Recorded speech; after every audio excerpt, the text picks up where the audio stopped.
কবিতাৰ শিৰোনাম মইতো আৰু ঋতু নহয়।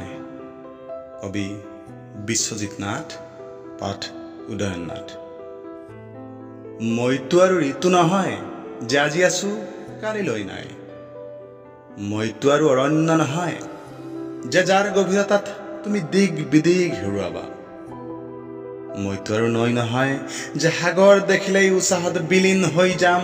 মইতো আৰু আকাশ নহয় যে সীমাহীনতাত বিচাৰি নাপাবা। মইতো আৰু পৰ্বত নহয় যে তুমি খোলা বোমা বগাব লাগিব। মইতো আৰু উকা কাগজ নহয় যে যিকোনোৱে নিজৰ নাম লিখিব পাৰিব। মইতো এডাল লঠঙা বৃক্ষ যাৰ কেঁচা বুকুত সৌ তাহানিতেই লিখিছিলো তুমি যোগ মই। সেইকাৰণেই প্ৰতিটো উজাগৰি নিশা প্ৰগলভ বেদনাত স্বগতোক্তি কৰোঁ। গছ থাকিলেহে মানুহ থাকিব, তুমি থাকিলেহে মই থাকিম। গছ থাকিলেহে মানুহ থাকিব, তুমি থাকিলেহে মই থাকিম। মইতো আৰু ঋতু নহয় যে আজি আছো কালিলৈ নাই।